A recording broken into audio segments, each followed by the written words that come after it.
श्री सिंहेश्वर महादेव। एक बार सद्यकल्प में देवी पार्वती ने भीषण तप किया, तब ब्रह्मा जी उनके पास प्रकट हो गए और उनसे कहा कि हे पुत्री, तुम्हें क्या कामना है, क्यों इतना कठोर तप कर रही हो, कौन सा दुर्लभ वर तुमको प्रदान करूं, कृपया कठिन तप तुम छोड़ दो। तब पार्वती ब्रह्मा जी से कहती हैं कि मैं भगवान शंकर को पति रूप से पाना चाहती हूँ एवं मेरा वर्ण काला है, मैं गौर वर्ण होना चाहती हूँ और अपने पति के साथ संयुक्त होना चाहती हूँ। मैं अपने पति भूतनाथ शंकर को वशीभूत करने हेतु ये तप कर रही हूँ। तब ब्रह्मा जी ने कहा, ऐसा ही होगा, कुछ समय पश्चात आपकी इच्छा पूर्ण होगी और आपका नाम गौरी होगा और उसी के अनुसार आपका वर्ण भी गौर होगा और आपकी कांति तथा दीप्ति भी वैसी ही होगी। तब ब्रह्मा जी ने यह कहा कि कुछ समय पश्चात आपकी इच्छा पूर्ण होगी। तब देवी पार्वती को भयंकर क्रोध आ गया और इस क्रोध से उनके मुंह से एक भयानक सिंह प्रकट हो गया।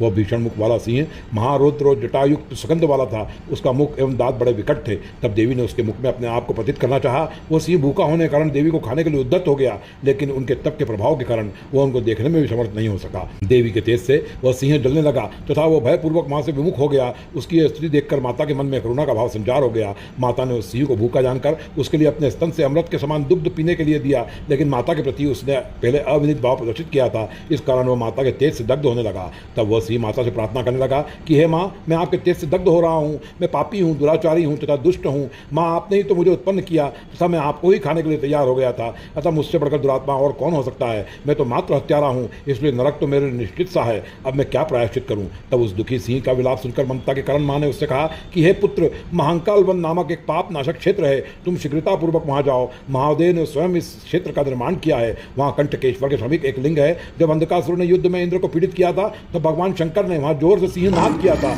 इस सिंहनाद से ही वह दिव्य लिंग का आविर्भाव हुआ था। तब वह सिंह तुरंत महाकाल वन पहुँचता है और उस दिव्य लिंग के दर्शन द्वारा उसे दिव्य शरीर की प्राप्ति हो जाती है और उसके सारे पाप नष्ट हो जाते हैं। तब देवी पार्वती भी पुत्र वात्सल के कारण उसे देखने के लिए महाकाल बन जाती है और सिंह को लिंग के प्रभाव से दिव्य देहधारी देखकर संतोष का लाभ करती हैं। वह सिंह भी अब तेज संपन्न हो गया था। तब देवी ने इस लिंग का नामकरण किया कि भगवान शंकर के सिंहनाद से यह लिंग प्रकट हुआ था और इस सिंह ने इस लिंग दर्शन द्वारा दिव्य देह लाभ किया, अतः इस लिंग का नाम अब से सिंहेश्वर महादेव होगा।